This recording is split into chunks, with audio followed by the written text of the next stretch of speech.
Hampir 1 tahun ratusan hektar lahan pertanian sawah milik petani di Desa Cibuntu, Kecamatan Simpenan, Kabupaten Sukabumi, tanami lahan sawahnya dengan pohon pisang. Hal tersebut dilakukan bentuk kekecewaan karena ratusan hektar sawah yang berada di Blok Lewiruntah tidak bisa ditanami padi akibat saluran irigasi rusak dan tidak kunjung mendapatkan bantuan perbaikan. Menurut Kepala Desa Cibuntu, Kecamatan Simpenan, Unang Dodi Setiawan mengatakan para petani mengganti tanaman di sawah dari padi menjadi tanaman pisang karena kecewa menunggu bantuan untuk perbaikan irigasi dari pemerintah provinsi maupun pusat tidak kunjung datang.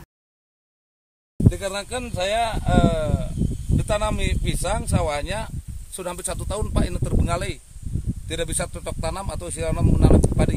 Sudah menjengkelkan menunggu bantuan dari pemerintah pusat tidak kunjung datang. Warga masyarakat sudah malas disini membantu dikarenakan sudah bosan tiap hari tiap pagi saya menggiringkan warga masyarakat kurang lebih 30 orang tidak mampu Pak itu untuk membendung irigasinya Pak.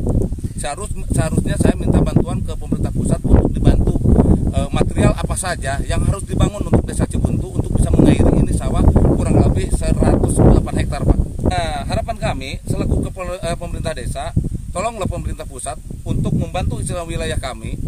Kekeringan kemarin, tidak jalannya air, sumber airnya ada di Kali Cimandiri atau Sungai Cimandiri, tetapi istilah tidak bisa untuk dibendung dikarenakan warga masyarakat bukannya istilahnya tidak mampu untuk mengambil atau material seperti bambu atau kayu, tetapi sudah bosan mungkin warga masyarakat. Tiap hari juga sudah masih ada istilah gotong royongnya ada, tetapi pemerintah tidak pernah memikirkan untuk Desa Cibuntu. Dirinya berharap kepada pemerintah daerah, provinsi maupun pusat bisa secepatnya untuk memperbaiki irigasi para petani di Desa Cibuntu, Kecamatan Simpenan, Kabupaten Sukabumi. Dari Kecamatan Simpenan, Kabupaten Sukabumi, Indra Sopian melaporkan untuk Dinamika.